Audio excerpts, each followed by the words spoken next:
know the Bible says young men have visions, but old men have dreams.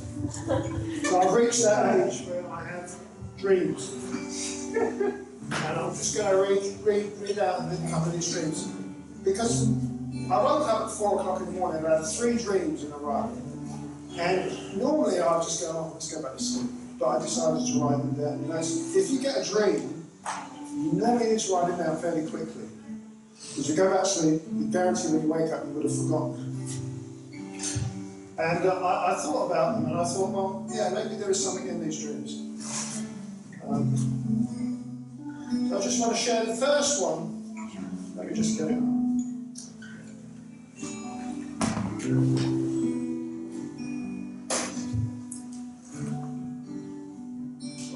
I wrote them down, so I'm okay. The first one is, I just want to share the first one. The first one, I want to say something. You know, we think that receiving God is about a vertical relationship. It's all about the vertical, you know, God touching us, coming down to us. But do you know that it's as much about the horizontal? You can receive Jesus on a horizontal level. What do I mean by that? Let me just show you. Jesus said, whoever receives you receives me. And whoever receives me receives him who sent me. So that means by receiving a believer, a person can receive Jesus and can receive the Father. You can receive from God on a horizontal level through other people. This is quite important because the Bible says, he who receives a prophet, in a prophet's name, receives a prophet's reward. When you receive people who come to you in the name of Jesus, you receive the reward that they bring. And if you reject them, you're also rejecting the Lord. It's quite serious how we interact, not just on the vertical, but on the horizontal. So the first dream was really about this. And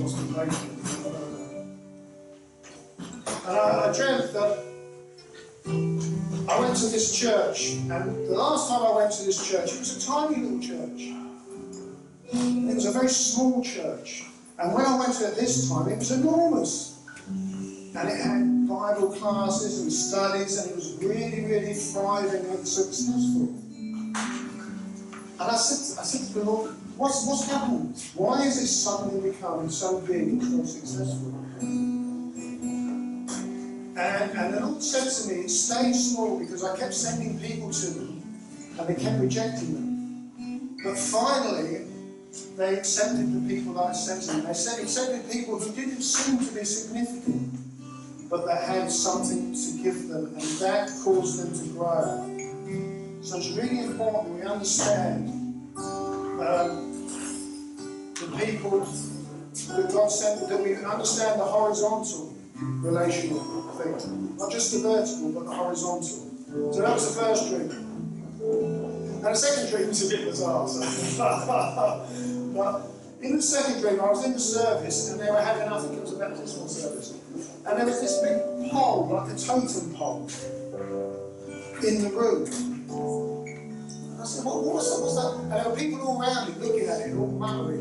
They were reading stuff off of this pole and muttering. And I said, what's that pole?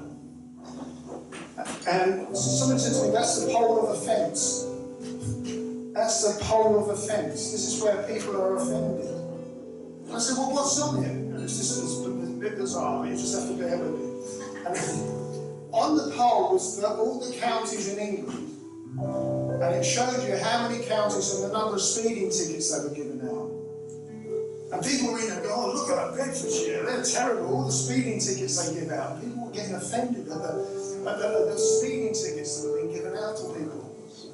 And they were grumbling and complaining about the fact that the government was giving out all these speeding tickets. They were offended by it.